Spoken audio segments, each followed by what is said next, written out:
इस चैप्टर में काजुया रूका के साथ डेट पे गया है। वो सबसे पहले क्रेडिट कार्ड बनवाने जाता है। ऑब्वियसली रीजन आपको पता ही होगा। पिछले कुछ टाइम में उसने मिजुहारा के साथ डेट को परफेक्ट बनाने के लिए बहुत खर्चे किए हैं, तो अब रूका पे स्पेंड करने के लिए उसके पास पैसे नहीं बचे थे। रूका काजुया को कार्ड से बिल पे करता हुआ इमेजिन करके बहुत ही ज्यादा खुश हो रही थी और काजुया ने उसे ये दिलाया था जो आजकल ट्रेंडिंग में है, तो वो उसके साथ कहीं भी चलने के लिए तैयार थी। और उसके अकॉर्डिंग आज का वेदर भी बहुत अच्छा था जो उनकी वीकली डेट पे 4 चांद लगा रहा था। रूका कहती है तुम्हारे साथ टाइम स्पेंड करना मेरे पूरे दिन का हाईलाइट होता है। फिर वो पूछती है पर अचानक से क्रेडिट कार्ड की क्या जरूरत पड़ गई। काजुया कहता है आजकल सबके पास होता है इसीलिए। और आसपास के लोग रूका को देखकर बातें कर रहे थे कि वो कितनी परफेक्ट लड़की है। काजुया मन में कहता है मुझे वीक में एक बार इसके साथ डेट पे जाना होता है। हम 2 दिन में एक बार कॉल पे बात करते हैं और डेली 20 मैसेजेस एक दूसरे को सेंड करते हैं। तो गाइस आपकी ये कंफ्यूजन तो दूर हो गई होगी कि रूका इतने दिनों से शांत कैसे है। उसे मिजुहारा की इन्वेस्टिगेशन और काजुया उसके साथ रह रहा है इस बारे में भी कुछ नहीं पता है। उसे ये पता है कि वो अपने पेरेंट्स के साथ रह रहा है और आजकल वो एग्जाम्स की प्रिपरेशन में बिजी है, इसीलिए वो काजुया को ज्यादा परेशान भी नहीं करती। काजुया मन में कहता है अब ये मेरे साथ और भी कंफर्टेबल हो गई है और पूरी गर्लफ्रेंड की तरह बर्ताव कर रही है। पिछले 3 महीनों से ये शांत है। हम मिजुहारा की बात तक नहीं करते। अगर मिजुहारा के साथ मेरी डेट अच्छी नहीं हुई तो मैं रूका के साथ रिलेशनशिप कंटिन्यू कर सकता हूँ, पर मैं इस बारे में सोचना भी नहीं चाहता। मैंने उसे कितनी बार कहा है मुझे छोड़ दो, मैं मिजुहारा से प्यार करता हूँ। ये सब कहने के बाद मैं उसके सामने क्या मुंह लेकर जाऊंगा। अभी तक ये मेरी सारी बात पे बिलीव करती आई है, पर अगर सच सामने आया तो मिजुहारा के साथ मेरी डेट कैंसिल भी हो सकती है। मुझे इस सीक्रेट को बनाए रखना होगा। तभी रूका उसके कपड़ों को स्मेल करती है और पूछती है तुमने डिटर्जेंट चेंज किया है क्या। काजुया दंग रह जाता है। वो कहती है तुम हमेशा से डिफरेंट स्मेल कर रहे हो। काजुया कहता है वो मैं पेरेंट्स के साथ रह रहा हूँ ना इसीलिए। रूका कहती है पर ये तुम्हारे पेरेंट्स के घर की तो नहीं लग रही। काजुया कहता है तुम स्मेल एक्सपर्ट हो क्या। रूका कहती है शायद तुम सही कह रहे हो, दादी को वैसे भी यंग लोगों वाले शौक है। फिर वो उस एजेंसी में जाके कार्ड का फॉर्म फिल करते हैं। एक्चुअली रूका उसके फोन में फिल करती है और उसे काजुया के घर का एड्रेस भी पता था। काजुया सोचता है ये मेरे लिए कितना कुछ करती है। पहले मुझे ये बच्चों की तरह लगती थी, पर जब से मिजुहारा के बारे में बात बंद हुई है अब ये जेलस भी नहीं होती। अब ये बहुत मैच्योर लगती है। अब ये पूरी तरह वुमेन बन चुकी है। फिर वो सोचता है नहीं मैं ये सब क्या सोच रहा हूँ, मुझे मिजुहारा के साथ डेट पे जाना है। तभी रूका उससे इंश्योरेंस कार्ड मांगती है। काजुया वॉलेट से निकाल के उसे दे रहा था और उसके वॉलेट से एक रिसिप्ट गिर जाती है। रूका देखती है वो रिसिप्ट अकोडा की थी। वो पूछती है ये तुम्हारे वॉलेट में क्या कर रही है। तुम्हारे पेरेंट्स का घर तो ओयामा में है ना, और अकोडा तो साउथ में है, और तुम वहाँ 12-18 पे गए थे। तुम इतनी दूर बस मांगा खरीदने तो नहीं गए होगे ना। काजुया को लग रहा था अगर उसने जल्दी कुछ नहीं कहा तो वो पकड़ा जाएगा। वो कहता है मैं कुरी के घर गया था और वहाँ से आते हुए मुझे याद आया एक मांगा उसी दिन आ रही थी तो मैं लेने चला गया। रूका कहती है क्या कुरी अकोडा में रहता है। काजुया सोच रहा था क्या इसे मेरी बात पे यकीन होगा, और फिर रूका कहती है तुम्हें सच में मांगा का बहुत शौक है, मुझे कभी बाद में इसके बारे में बताना। फिर फाइनली काजुया का क्रेडिट कार्ड बन जाता है और वो वहाँ से बाहर आने के लिए लिफ्ट का यूज करते हैं। काजुया कार्ड को ही घूरे जा रहा था तभी रूका उसे किस करती है और फिर कहती है सॉरी तुम बहुत खुश लग रहे थे तो मैं खुद को रोक नहीं पाई। काजुया मन में कहता है मैं पहले ही से बता चुका हूँ मैं मिजुहारा से प्यार करता हूँ, पर फिर भी ये मेरे साथ रहना चाहती है। ये किसी एंजल से कम नहीं है और इसीलिए मुझे ये सब चेंज करना ही होगा। मुझे जल्दी से ट्रायल गर्लफ्रेंड रिलेशनशिप एंड करना होगा, यही रूका के लिए बेहतर होगा। अगर मैं सच में मिजुहारा को डेट करने लगूंगा तो इसे भी गिव अप करना ही होगा। मैं पूरी कोशिश करूंगा मिजुहारा के साथ मेरी डेट सक्सेसफुल हो। और रूका उसे कार्ड को वॉलेट में रखने को कहती है जिससे वो उसे खो ना दे। काजुया रखता है पर इस बार उससे चाबी गिर जाती है जिसमें ऑब्वियसली मिजुहारा के घर की भी चाबी होगी क्योंकि उसने काजुया को एक्स्ट्रा चाबी दी थी। रूका उस की को देखकर हैरान हो जाती है। अब वो काजुया से पूछती है ये कहाँ की कीज है। काजुया देखते ही हैरान हो जाता है। वो मन में कहता है ये मिजुहारा के ग्रैंडपा के घर की है जहाँ अभी हम रह रहे हैं। मैंने जितनी चीजें आज गिराई है ये उसमें सबसे बुरा है। रूका कहती है एक तो तुम्हारे पेरेंट्स के यहाँ की है और ये दूसरी हाउस की लग रही है। काजुया कहता है वो नई जगह की है, मैं हमेशा तो अपने पेरेंट्स के घर नहीं रह सकता ना, मैं अगले वीक कहीं और शिफ्ट हो रहा हूँ। ये की वहीं की है, मैंने की एडवांस में ले ली थी। रूका कहती है तब तो ये तुम्हारे लिए बहुत इम्पोर्टेंट होगी। वो उसके पीछे वाली पॉकेट में की को रख देती है और कहती है तुम्हें इतनी इम्पोर्टेंट चीजें अपनी गर्लफ्रेंड के साथ शेयर करनी चाहिए। काजुया कहता है मैं भूल गया था, सॉरी। रूका कहती है चलो नई की चेन लेने चलते हैं। काजुया कहता है मेरे पास ये है तो। रुका कहती है ये अच्छा नहीं है, पूरी जिंदगी ये फिश लेकर ही घूमोगे और ये तुम हमेशा अपने पास ही रखते हो, तो मैं चाहती हूँ तुम मेरी खरीदी हुई चीज को अपने पास रखो प्लीज। काजुया सोचता है रूका से ये एक्सपेक्टेड था। वो सोचता है जब वो रूका के सामने रहेगा तो रूका वाला यूज करेगा और जब मिजुहारा के घर में रहेगा तो रूका वाला रिमूव कर देगा। और वो नहीं चाहता था कि रूका को कोई शक हो, इसीलिए वो उसकी बात मान लेता है। फिर रूका उसके लिए रिबन वाला की चेन खरीदती है और काजुया सोचता है ये मुझ पे भरोसा करती है, पूरी तरह से खुद को मुझे सौंप चुकी है, मैं जो भी कह लूं ये नहीं बदलेगा कि ये किसी एंजल से कम नहीं है। और हमेशा की तरह आसपास वाले लोग रूका को देखकर कमेंट कर रहे थे। काजुया सोचता है मैं हमेशा विश करता हूँ काश मैं ऐसे टाइम मिजुहारा के साथ बिता पाता, और इससे मुझे ये भी याद आता है कि मुझे इससे ब्रेकअप करना है। वो सोचता है कम से कम की वजह से तो कोई प्रॉब्लम नहीं हुई और उसका सीक्रेट ही रह गया। रूका कहती है अब तुम्हें पुराने की चेन की जरूरत नहीं है, वो उसे निकाल देती है। काजुया कहता है ऐसा मत करो। वो कहती है मैं निकाल चुकी हूँ। काजुया सोचता है ये मिजुहारा ने मेरे लिए खरीदा था, कम से कम मुझे तो यही लगता है, ये मेरे लिए सुपर इम्पोर्टेंट है। रूका कहती है तुम अजीब बर्ताव कर रहे हो, क्या तुम मुझसे कुछ छुपा रहे हो? काजुया सोचता है इसे फिर शक हो रहा है, पर फिर भी मुझे ये करना ही होगा। वो उसके हाथ से फिश वाला की चेन ले लेता है। रूका कहते तुम बहुत अजीब हो। तभी कोई छोटा बच्चा काजुया से टकरा जाता है और वो की चेन उसके हाथ से गिर जाता है और वो शेल्फ के नीचे जाने ही वाला था।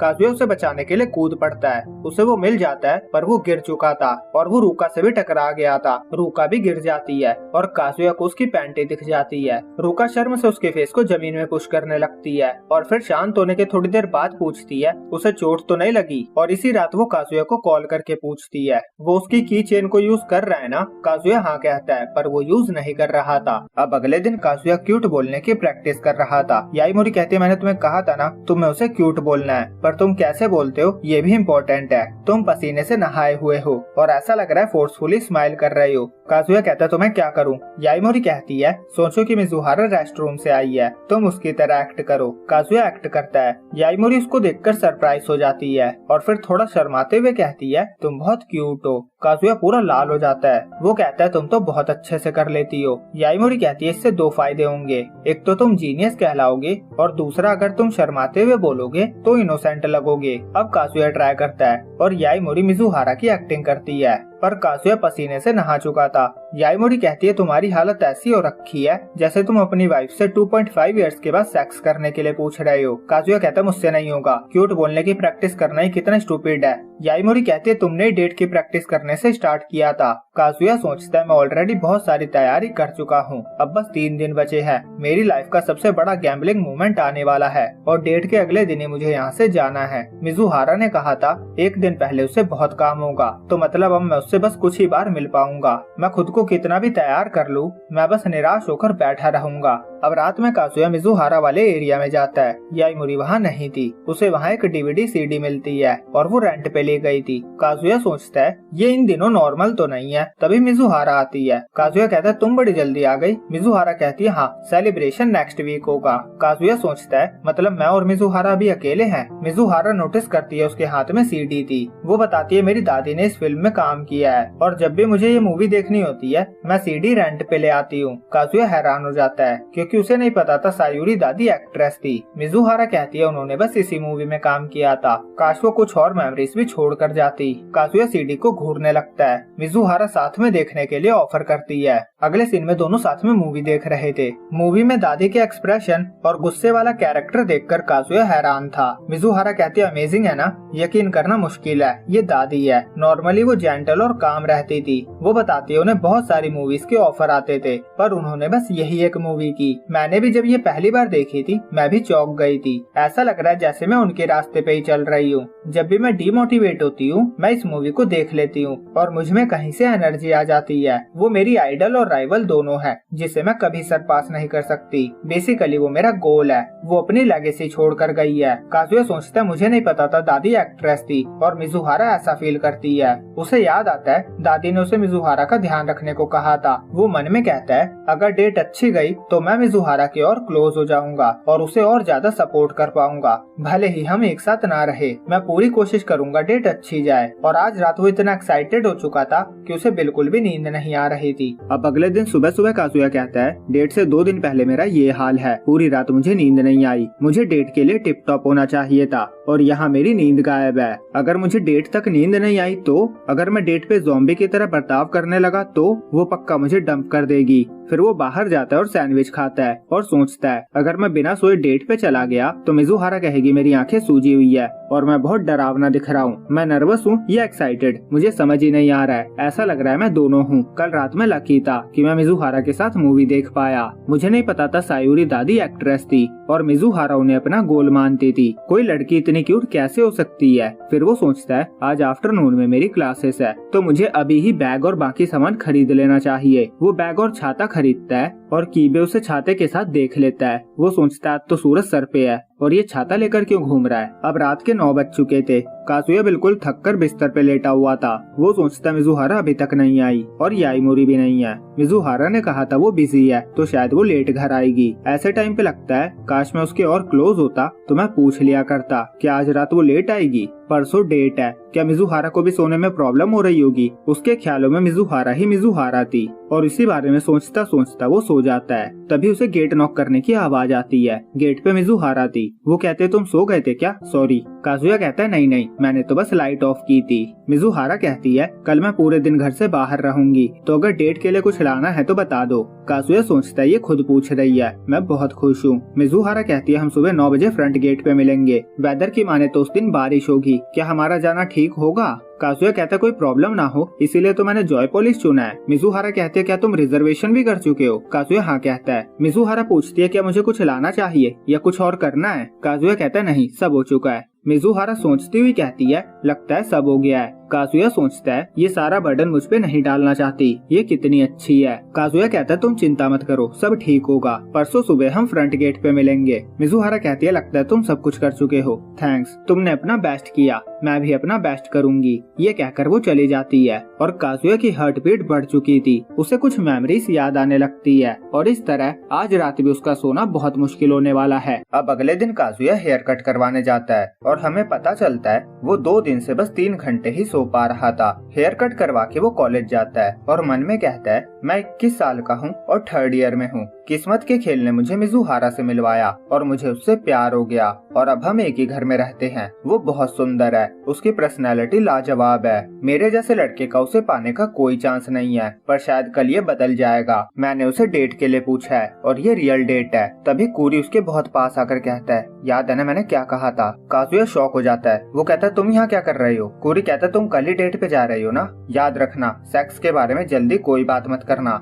वैसे मैं शर्त लगा सकता हूँ तुम 2 मिनट से ज्यादा नहीं टिकोगे। तभी कीबे वहाँ आ जाता है। वो पूछता है तुम क्या बात कर रहे हो। कूरी कहता है मास्टरबेशन की बातें कर रहे थे। अब घर जाते हुए काजुया सीडी लेकर घर जाता है और एलसीडी के सामने बैठा होता है। तभी उसे रूका का कॉल आता है। वो पूछती है तुम कहाँ हो। काजुया कहता है पेरेंट्स के घर। रूका कहती है याद है ना हमें नेक्स्ट वीक डेट के लिए जाना है, हम ओयामा स्टेशन पे मिलेंगे क्योंकि ये तुम्हारे पेरेंट्स के घर के सबसे पास का स्टेशन है और उनका अगले वीकेंड का 10 बजे का प्लान बनता है। अगले सीन में काजुया दादी के घर पे अपनी आईब्रोज बना रहा था और दादी उसकी बैक पे खींच के लगाती है। वो कहती है मैंने तुम्हें कितनी बार कहा है ना आईब्रोज मत बनाओ, ये तुम्हारी फैमिली की निशानी है। तुम्हें अपने बाहरी रूप के बारे में चिंता नहीं करनी चाहिए, तुम अंदर से क्या हो ये मैटर करता है। काजुया कहता है मैं बाहर से अच्छा लुक क्यों नहीं बना सकता। वो मन में कहता है मुझे बचपन से ही हमेशा कैजुअल रहने के लिए कहा गया है, ये मुझे हमेशा ही अच्छे से तैयार होने से रोक देती थी। दादी कहती है तुमने प्रॉमिस किया था ना तुम मुझे मिज़ुहारा का प्ले दिखाने ले जाओगे, क्या हुआ उसका। अब मुझे पता है कि वो एक एक्ट्रेस है, सायूरी के साथ किए प्रॉमिस को पूरा करना मेरी ड्यूटी है। काजुया कहता है मैं ले चलूंगा कभी। दादी कहती है ये कभी आ ही तो नहीं रहा है, तुम कुछ कर भी रहे हो। और काजुया फिर दोबारा अपनी आईब्रोज से हेयर निकालने लगता है। दादी उसे ही देख रही थी। वो कहती है क्या मिज़ुहारा को तुम ऐसे पसंद हो। काजुया कहता है हाँ मुझे लगता है उसे पतली आईब्रोज पसंद है। दादी कहती है ठीक है तो आईब्रोज बना लो। अब रात में काजुया मिज़ुहारा के घर पे था। वो पैकिंग कर रहा था क्योंकि डेट के अगले दिन उसे घर से जाना है। उसे याईमोरी का मैसेज आता है। वो श्राइन गई थी और काजुया के लिए उसने गुड लक चार्म लिया था, पर क्योंकि वो वापस नहीं आ पाई है तो वो उसे नहीं दे पाएगी, इसीलिए उसने फोटो भेजी थी। काजुया मन में कहता है कभी कभी मेरे दिमाग में कुछ बातें याद आती रहती है, जैसे मिज़ुहारा के साथ मेरी पहली मुलाकात जब उसने फीलिंग्स के लिए रिसर्च करने को कहा था। मैं दादी को उसकी एक्टिंग दिखाने के लिए प्राउड फील करता हूँ। मैं कीबे से और झूठ नहीं बोलना चाहता। मुझे रूका से भी जल्दी से जल्दी सब कुछ क्लियर करके खत्म करना होगा। मुझे याईमोरी की मेहनत भी बेकार नहीं होने देनी। मुझे सायूरी दादी की एक्सपेक्टेशंस पे भी खरा उतरना है। पर सबसे ज्यादा मैं कल की डेट के बारे में सोच रहा हूँ। उसे रातों को नींद नहीं आती थी। वो सोता था, उठता था और बार बार करवट बदलता रहता था। पर इस वजह से वो सपनों में कम से कम 5 बार मिजुहारा से मिल पाता था। दूसरी तरफ मिजुहारा नहा रही थी और उसने सुबह 7 बजे का अलार्म सेट किया था। वो कहती है कल मुझे डिसाइड करना ही होगा। यहाँ वो अपने डिसीजन की बात कर रही है कि उसे काजुया को हाँ कहना है या ना।